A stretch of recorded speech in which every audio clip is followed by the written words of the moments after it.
सलाम वैंकी कुछ अलग सोचने वाले 3 फिल्म निर्माताओं की साहसिक कोशिश है। सूरज सिंह हिंदी फिल्म जगत में अरसे से सक्रिय रहे हैं। फिल्म निर्माता के तौर पर उनके साथ श्रद्धा और वर्षा ने एक ऐसी कहानी पर फिल्म बनाने का प्रयास किया है जिसमें एक कालजयी फिल्म बनने के सारे तत्व मौजूद हैं। निर्देशक के तौर पर रेवती भी काफ़ी प्रभावशाली काम करती रही हैं, लिहाजा ये फिल्म देखने का पहला बड़ा कारण वही बनती है। काजोल ने अपनी सेकंड इनिंग्स में उन किरदारों को प्राथमिकता देनी शुरू की है जिनमें उनका अब तक का आभामंडल और निखारने की उनकी योजना साफ नजर आती है। इस कड़ी की नई फिल्म सलाम वैंकी उस सिनेमा का हिस्सा है जिसमें लाइलाज बीमारियों से जूझते इंसानों के कष्ट के साथ साथ उनके चारों तरफ बसी दुनिया पर इसके चलते होने वाले असर को भांपने की कोशिश की जाती है। काम आसान नहीं है, लेकिन अच्छा काम करना आसान रहा ही कब है। काजोल के फैंस सब्सक्राइब जरूर करें। निर्देशक के तौर पर रेवती का फिल्मी दर्शकों के बीच काफी सम्मान है। वह दिखावे से दूर की जिंदगी जीने में यकीन करती है। निर्माता सूरज सिंह के दफ्तर में काजोल के इंटरव्यू के दौरान वह खुद ही प्रिंटर के करीब खड़े होकर अपने प्रिंट्स इकट्ठे करती दिखी थी। रेवती को मजबूत लीक से सोचने वाले निर्माताओं से ज्यादा जरूरत ऐसे निर्माताओं की है जिनके पास पैसा है, बड़े सितारों तक पहुंच है और जो इस तरह की फिल्मों को बड़े पैमाने पर रिलीज कर सकने का मादा रखते हैं। सलाम वैंकी ऐसी फिल्म नहीं है जिसमें आखिर तक कोई सस्पेंस बना रहे या कि दर्शक कुछ अप्रत्याशित देखने के इंतजार में आखिर तक बैठा रहे हैं। यहाँ कहानी फिल्म शुरू होने के साथ ही स्पष्ट हो जाती है। पहले से ज्ञात कहानियों पर बने सिनेमा की असल कसौटी यही होती है कि वह दर्शक को इसकी भावनाओं के साथ कैसे अपने साथ बहा ले जा सकती है।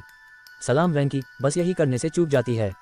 रेवती को उत्तर भारत का ज्यादा भान नहीं है। उनकी मुख्य कलाकार काजोल भी ऐसी पृष्ठभूमि से आती हैं जहां उत्तर भारतीय या कहें कि हिंदी भाषी दर्शकों की रुचि पर ज्यादा चर्चा नहीं होती। फिल्म सलाम वैंकी की असल रीढ़ इसकी पटकथा को होना था। रेवती अपनी टीम चुनने के मामले में भी चूकी हैं। श्रीकांत मूर्ति की किताब द लास्ट होर्रा पर बनी इस फिल्म को सिनेमा के उस हिसाब से लिखा नहीं गया है जिसका गुनाभाग हिंदी भाषी दर्शकों को समझ आता है। पर्दे पर जो कुछ घट रहा है उसे अगर बोलकर बताने की जरूरत पड़े तो फिल्म का ग्राफ वहीं नीचे गिरने लगता है। रेवती के सामने चुनौती ये भी रही कि जिस बीमारी की बात यहाँ की जा रही है उसके बारे में आम दर्शकों को ज्यादा पता भी नहीं है और उनसे उनका संवेदनात्मक संबंध बनाना भी आसान नहीं है। लिहाजा उन्हें अपनी कहानी की सारी परतें शुरू में ही खोल देनी पड़ी और फिर उसे समेटने में आमिर खान की मौजूदगी भी मदद नहीं कर पाती है। किसी इंसान की मांसपेशियों के लगातार खराब होते जाने की बीमारी ऐसी है जिसका कहते हैं कि कोई इलाज नहीं है। इस बीमारी से प्रभावित युवा की भूमिका विशाल जेठवा को मिली है। कभी कृष्ण, कभी अकबर तो कभी बाली बनकर छोटे पर्दे के दर्शकों का मनोरंजन करते रहे अभिनेता विशाल जेठवा के बारे में खबरें रही हैं कि वह सलमान खान के साथ फिल्म टाइगर 3 में भी नजर आने वाले हैं।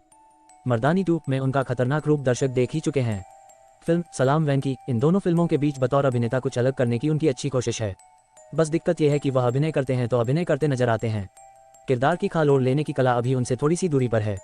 हाँ, काजोल के साथ पर्दे पर अपना स्थान सुरक्षित रखने में वह जरूर कामयाब रहे हैं।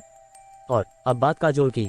फिल्म सलाम वैंकी को देखने का रेवती के नाम के बाद जो दूसरा बड़ा आकर्षण है वह है काजोल।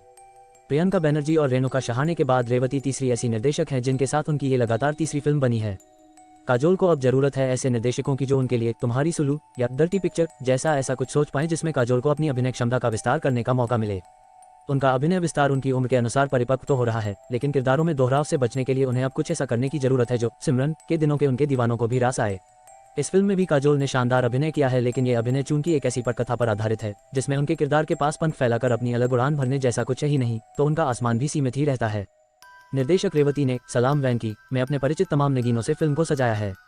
आमिर खान का होना ना होना फिल्म के लिए फर्क नहीं डालता है, लेकिन पर्दे पर कमल सदाना को देखना जरूर चौंकाता है। वह काजोल के पहले हीरो जो रहे हैं। इसके अलावा फिल्म में प्रकाश राज, राजीव खंडेलवाल, प्रियमणि और राहुल बोस जब पर्दे पर आते हैं उनके प्रशंसकों को उनसे उम्मीद बंधती है। ये चारों सितारे अपनी अपनी तरफ से कोशिश भी पूरी करते हैं, लेकिन फिल्म का विषय ऐसा है जो आपके उदास होते मन को इन सितारों की मौजूदगी से भी उल्लसित होने नहीं देता। इसी तरह की खबरों के लिए चैनल सब्सक्राइब जरूर करें।